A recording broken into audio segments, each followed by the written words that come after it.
Good morning. Good morning, Rabbi Isai. I believe we've arrived at Siman Chaf Gimel, Seif Daled. I'll begin with a brief introduction to this Seif. The Gemara tells us that im shachat besakin ra, you have somebody who shechts an animal or a bird with a sakin ra, a bad knife. What's a bad knife? A bad knife in this context is a knife which is perfectly kosher for shechita. It's smooth, it doesn't have in it any pegimois, but the problem with it is that it's not sharp. So what happens is that you can be going like this and like that, back and forth, and you're not really getting very far.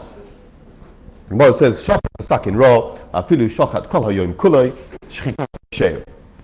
The essence of this being that the psul of shechita, the psul of delay in shechita, which we're learning about, has nothing to do with how long the shechita takes. The shechita can take a very long time. The shechita is still kosher. Shehir simply means that there cannot be a break within the shechita. There's a time within the shechita where you're not actually doing anything. But as long as you're going back and forth like this, you're doing an act of shechita, even if it takes you the whole day to actually finish, shechita seiksheh. On that backdrop, the Gemara raises a suffix, and the Gemara says, Shahar b'miut simonim mahu. What happens if you have a shehir, you have a delay in your shechita, and your shechita takes place, your shehir, your delay takes place in the miut simonim, in a small area of the simonim. The Gemara asks this question, which is like not 100% what the question means, and the Gemara leaves it as a suffix. The Gemara doesn't answer this question. It's left as a take. The Gemara doesn't answer the question. And the Rishonim have a field day. There's probably 5 pshatim or something in the Rishonim what exactly this suffix means. One of the perushim in the suffix is that the Gemara is unsure what will be the din when somebody shechts, and we know that the koneh, the windpipe, is somewhat further forward than the veshet, than the food pipe. The koneh is right at the front of the neck, the veshet is a little bit behind and to the side. And we also know that the essential part of shechita is to shecht the roiv of each simon, to shecht the majority. So it emerges that once you've shechted the roiv of the koneh, which normally happens before shechting the veshet, you've actually done everything that you need to do for the koneh. Right? Maybe there might be some lechatchila to shecht the entire thing, but it's not hadin. You haven't done the entire shechita, you've done everything that you need to do for the koneh. The koneh is complete. All you need to do now is to shecht the veshet. So now, in the in-between time, you continue with your back and forth motion, cutting the rest of the koneh. And actually what you're doing is not really an essential part of shechita. It's not really needed for the shechita of this animal. It's not an essential part of shechita at all. So some Rishonim learned that this is the suffix of the Gemara. When a person is doing that, can we say that now it's just like you're doing an act of shechita, kol hayom kulay, like we said before, which is okay, as long as your act of shechita, it's all part of the act of shechita, and there's no problem of shechita? Or do we say that that's all as long as you are involved in doing parts of shechita which are essential parts of shechita? But if you're doing something which is not really an important part of shechita altogether, then maybe we can't look at it as you're doing part of the act of shechita. You're doing something completely removed. It's as good, let's say, as if you were cutting a leg or a tail of an animal. That's the Gemara's suffix. So that backdrop helps us understand now Seif Daled. Let's read the Seif. Hashechit behema besakin she'enoi chat. Somebody shechts an animal with a knife which is not sharp. V'nis akiv k'shir shehir b'shchitas miut achrin shel simon rishon. And he spends the amount of time, which is a psul of shehir, while shechting the last minority of the first simon. As he's shechting, he's already gone past the majority of the first simon, he's shechted it, he's left with the minority, and while doing that last 49% of the first simon, the amount of time which it takes him, because he's using this sakin ra, the amount of time which it takes him is more than the shiur of shehir. Hasn't touched the veshet yet. Harei zu psula. Says the Shulchan Aruch, it is possible. His shchita is possible, because as we said, it's a suffix in the Gemara. The Gemara leaves it as a suffix, and therefore we have to be machmir. His shchita is possible. Before I should point out, obviously, when we say possible over here, it means it's a suffix. It's a suffix possible, because the Gemara says, Gemara leaves it as a suffix. It's a suffix. It's not a vadai possible, it's a suffix possible, which can have sometimes ramifications in halacha to know whether something is a suffix or a vadai, but I'll call upon it may not be eaten. Now, we learnt in previous Ephraim that although there's a lot of discussion in Rishonim and different studim floating around of how long exactly the shiur shehir is, but the minhag is that even a minute shehir passes. And that's because in an oif, the primary shechita is just to shecht one simon. And in shechting the koneh, if you shecht the koneh, in essence, you can do just a tiny act of shechita. Why? Because if we have a bird which has already got a little cut in its koneh, up till 50%, the bird is still kosher. You can come and you can shecht it, it's not treifa, that blemish doesn't affect it in any way. So you can come to a bird which had some sort of cut in its koneh, you can put your knife in the spot of the cut. Let's say the cut reached already 49% of the koneh, the bird's still kosher. You can come with your knife and you can cut from the 49% till the 51%, and you've done the entire shechita. It takes a millisecond. Because that's the entire shechita of a bird, and the shiur of shehir is as long as it takes to do shechita, which for a bird is nothing. So we're machmir that even the tiniest shehir is called a shehir. That was mentioned in previous sifim. Even the tiniest shehir is called a shehir. So coming back to our sif, we're in a little bit of a bind. If we're going to put all the chumras together, we're a little bit stuck, because it's going to come out when you're shechting the koneh. You shecht the koneh in a normal regular shechita going through the koneh, haven't yet touched the veshet, and now you are going to spend some time shechting what we call the mute basra, the last 49% of the koneh. It's going to take you some time. Heck, it might not take very long, but it's going to take some period of time. So how can you ever shecht? So believe it or not, there were some achronim who said that because of this, if you, bottom line, you want to shecht, you have to get hold of the simonim and arrange them, sort of push them with your finger and arrange them in such a manner that instead of the veshet being pushed, being somewhat behind the koneh, which is the way it is naturally, you have to pull it somewhat forward, arrange the two simonim in line with one another, so that you can shecht them in one swoop, without having this delay where you're shechting the koneh in between.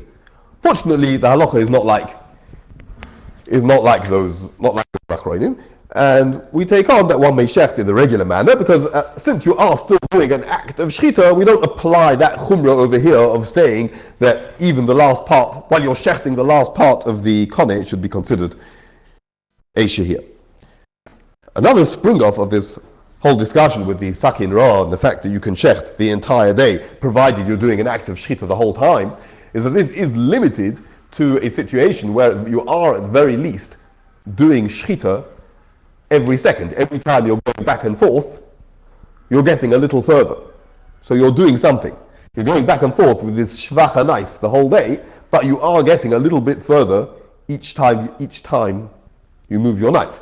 But if your knife is so blunt that there are times when you move back and forth and you're not doing anything, you're not cutting the simonim any further, some achronim say that is no longer kosher, because when you're moving your knife and you're not doing anything, that is actually shehir. That is shehir. We only say you can go back and forth the whole day. Well, at least you're doing something, so every little bit you're doing is part of the act of shechita. And because of this is the reason why one of the reasons, I'll call upon him, why we make our shechita knives very sharp, so that we shouldn't have any time where maybe we're not actually doing an act of shechita, and we should come to chashoshos of possible shehir maybe. Okay, let's move on to Seif Hey. Seif Hey presents another one of the pshatim, another one of the pirushim of the Rishonim in this suffix of the Gemara which we mentioned, shoha b'miut simonim mahu. What is the din when you are shoher? You delay during your shechita while shechting a miut, a small part of the simonim. So another pirush in the Rishonim, it's the pirush of Rashi, is Now, the Gemara's suffix is as follows. What happens if you shechted already roiv of the simonim? So your shechita is already kosher, it's done. Then you delay, a shear of shia, how long it is, a minute or two, you delay, and then you come back and you carry on. That's the Gemara's suffix. So you've already shechted roiv. The exact opposite of what the Vada and Nevela was. This is the exact opposite. When you didn't shecht roiv, you paused, that's Vada and Nevela. Yeah. Now it's like you did 51%, you did roiv, and you went to take a break and you came back. Yeah. So the chiddush of this, of this case, which many Rishonim don't like Rashi's pirush, is because in essence you've already shechted the animal. You've shechted roiv. You could send the animal off to the store for sale. It's been shechted. How can it be that now coming back and doing something extra suddenly passes the animal? You didn't have to cut all the rest of it. You shechted the row of the second simon. Yeah, let's take an extreme case. You've shechted roiv of both simon, everything. The animal is completely shachut. And now the Gemara has got a suffix, so you could just put your knife away and go home. The animal's kosher. But you didn't. You decide you're going to carry on. So the Gemara's got a suffix, shahab b'miut simonim mahu. What's the din? And that's how Rashi learns the Gemara. So it lies at a certain level of chiddush that you can come back to your ma'aser shchita, and we still treat that as one long ma'aser shchita with a break in it, even though in essence the last part of it bichlal wasn't needed. But now you decided to do it. We view it as one whole act of shchita with a break in it. Some posts can consider this such a chiddush that they say, surely this cannot be a din d'oraisa, it must be maybe it's some sort of din d'rabbanan, because it's like doime to shehiyah or something. But the indication of Rashi himself is that this is even a din d'oraisa. Why? Because Rashi tells us that since the Gemara leaves it as a suffix, we have to be machmir. Now, were this to be a din d'rabbanan, it would have made sense to say suffix d'rabbanan l'hakel. If the whole question is only a question in din d'rabbanan, is there such a d'rabbanan or something like that, then it would have made sense to say suffix d'rabbanan l'hakel. Rashi doesn't say that. He says we have to be machmir, implies that this is a d'oraisa. So having given that background, let's see what the Shulchan Aruch says. After one has shechted the majority of one simon of an oif, either the kone or the veshet, or one has already shechted roiv of both simonim of an animal, so your shechita is complete. Ein shehiyah poiseles. Says the Shulchan Aruch, shehiyah can no longer invalidate my shechita, unlike shittas Rashi, to the exclusion of shittas Rashi. And having said this, ein shehiyah the kone ba'oif klal. Having said this, it emerges that there cannot be any problem of shehiyah if somebody decides to shecht an oif via shechting its kone. Why? Let's just clarify that point. Because, as we've said, a kone, even if it has a small hole in it, in no way invalidates your animal, in no way makes it treifa. It can still be shechted. So, you can have a bird which has got a little hole in its kone. You can come and insert your knife in the place of that hole and shecht the kone, no problem. Not only that, it emerges that when you shecht, even if you have a kone which is whole, it's complete, it doesn't have any holes in it, a complete kone, when you start to shecht, at the very beginning, when you're still doing the first 50%, that's not really anything. That's just as good as somebody making a hole without an act of shechita. It's as good as if you took a nail and it's nothing. That's not part of the act of shechita. So over there, shehiyah definitely doesn't passel. And if you're going to tell me, unlike shittas Rashi, that in the second 50% of a bird, or b'chlal of anything, in the second 50% of shechita, shehiyah does not passel, unlike Rashi, so then it's going to emerge that when you shecht the kone of a bird, there's no sort of shehiyah whatsoever. Because in the first 50%, there's certainly no shehiyah. And in the second 50%, there's also no shehiyah, because once you've gone from 49.9% to 50.1%, you've shechted the bird, and there's no further shehiyah if we don't pass like Rashi. So it emerges that if we don't take on shittas Rashi, there is no problem of shehiyah if one shechts the kone of a bird. But there are some who say, Shekol shloi nigmra shchitas kol shnei hasimonim, poiseles shehir. There are some who say, this is now the opinion of Rashi, that as long as one hasn't completed the shchita of both simonim, poiseles shehir, then shehir will invalidate my shchita, like Rashi. And says the Shulchan Aruch, what's the bottom line? Lechatchila, one should take his opinion into account, so one should avoid doing any shehir even after you've already passed the 50% mark. But lechatchila, says the Shulchan Aruch. So the behemoth, shehir and the kana is a problem because of the veshet.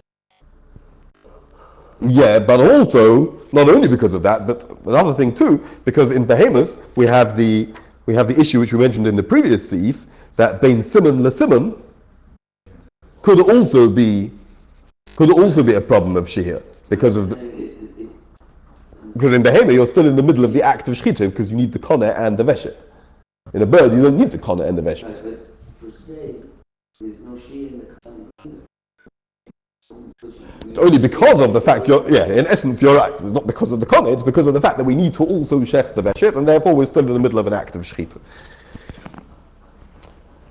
Says the Ramah, although the Shulchan Aruch told us that we only treat Rashi's opinion as a sort of lechatchila, but the minhag is to take it very seriously, and the minhag is to treat the animal as treifa, even b'di'eved.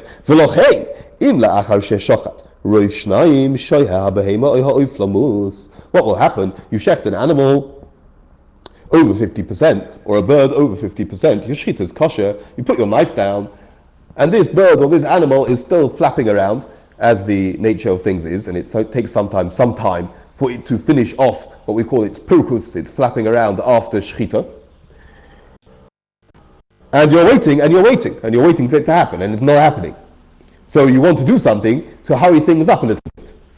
So you think to yourself, well, maybe it will hurry things up if I finish cutting the rest of its simonim. I only cut 75%. Perhaps if we finish things off, the behemoth or the bird will die more quickly.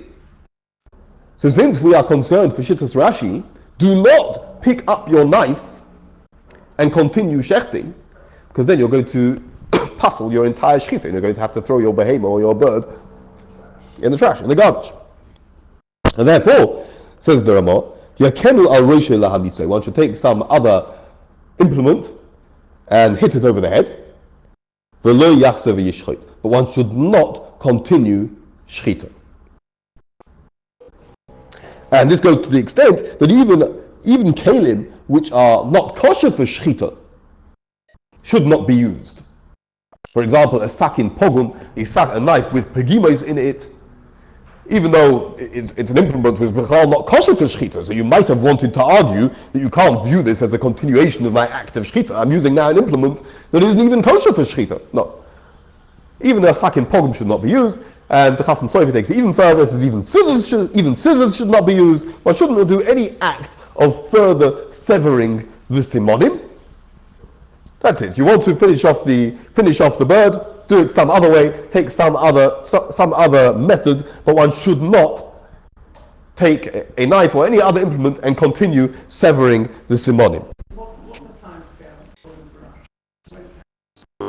So there's a discussion here in Achronim, maybe this is the type of thing you're thinking of. What happens, let's say, if it's ad kidei kach, the whole maimed of shechita, the whole act of shechita, the whole thing's completely over. You took your bird to the sheikhit, you took it home, the sheikhit's put his knife away, he's gone back to his room, you brought it home. This is actually a case in the Shvus Yaakov, it's mentioned in the Pesach Shuvah, in the Ad Ephraim, and you brought it home, and it's still flapping, and it's still flapping, and it's still flapping, and you see that, let's say that the sheikhit only shechted the koneh, which is kosher for a knife, it's shechita's kosher. So you go back to the sheikhit, it's a whole new maimed, it's hard to look at it as a continuation of the original act of shechita.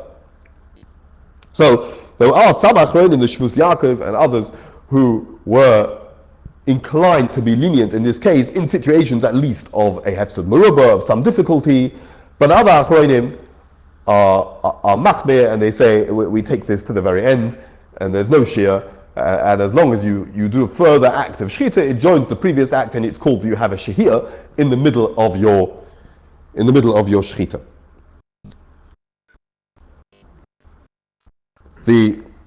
Interestingly, the other Ephraim mentioned something else fascinating from this same Shvus Yaakov. I can't resist sharing this with you. That he says, although he permitted shechting the second simon in that case which we mentioned, it isn't necessarily always advisable. He mentions a story which took place with him, with somebody who shechted a chicken for a choile. They brought it home, and this was still happening. It was still alive. It had parts of the simonim still joined, and they asked him if they could take it back to the shochet and shecht it. And he said, although in essence, as we learned, he held that it's okay, he said you should not do so. He has some understanding that the life of this bird is somehow connected to the life of the choile. You shechted it for the sake of this choile, it's somehow connected to the life of this choile, and maybe the yisurim that this bird is undergoing is somehow a kapara for this shochet, and he said you should leave it, just leave it. And they left it, until eventually somebody who was unaware of the background came along and finished the bird off. And when he finished the bird off, the choile also died. So this is on the page in Shulchan Aruch. I'm not telling you fairy tales. This is Yad Ephraim at the bottom of the page of Shulchan Aruch. Let's see if we can also attempt to see Vav, yeah? Okay. Shachat oif v'shohaboy ve'eli Deah im nikev haveshet. So here we have a very interesting situation. As we know, the koneh is somewhat further forward than the veshet. A shochet starts shechting. He feels that he has some sort of shehir. Mistake, he got a fright or something, and he stopped for a second, and he says, "Oh no!" So now we don't know what exactly the situation is here. There's two issues. A, we don't know for sure if the koneh has been shechted a roiv or not. If that itself is not such a problem, in Monav Shoch, if he's shechted the roiv, the shechit is kosher. If he hasn't shechted the roiv, so he can still shecht it. Fine. But also, we're not quite sure whether maybe his knife might have made some sort of nick in the veshet, in which case we have a real problem. Because the veshet is not like the koneh, where a little hole doesn't affect it. The veshet makes the animal treifa in just one little hole, and therefore the veshet, if you want to shecht the veshet, in a bird you don't have to, but if you want to, you have to shecht it in one swoop. So we don't know what's happened. So what should we do? What can we do to rectify the situation? We don't know whether the koneh has been shechted a majority, and we don't know whether maybe the veshet has been holed with a small hole. So shachat oif v'shohaboy ve'eli Deah im nikev haveshet. He does not know if the veshet has a hole in it. What can you do? Chayzer v'shochet hakoneh levado b'mokem acher. Says the Shulchan Aruch, you do as follows.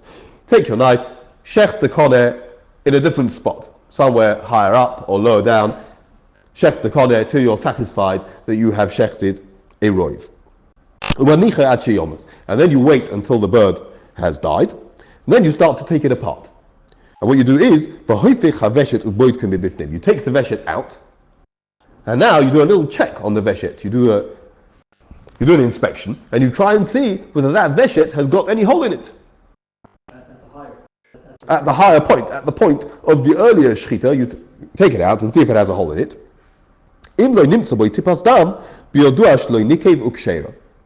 If you see that it's absolutely okay, it's got no dam on it anywhere, so you know that it never got any hole in it, so you know that in your first shechita you never touched the veshet, in your second shechita you also didn't, and you shechted the koneh, which is valid, and therefore your shechita is good. The Shulchan Aruch mentioned that you turn the veshet inside out, and that's because the Gemara says, Ein bedika leveshet b'bachutz.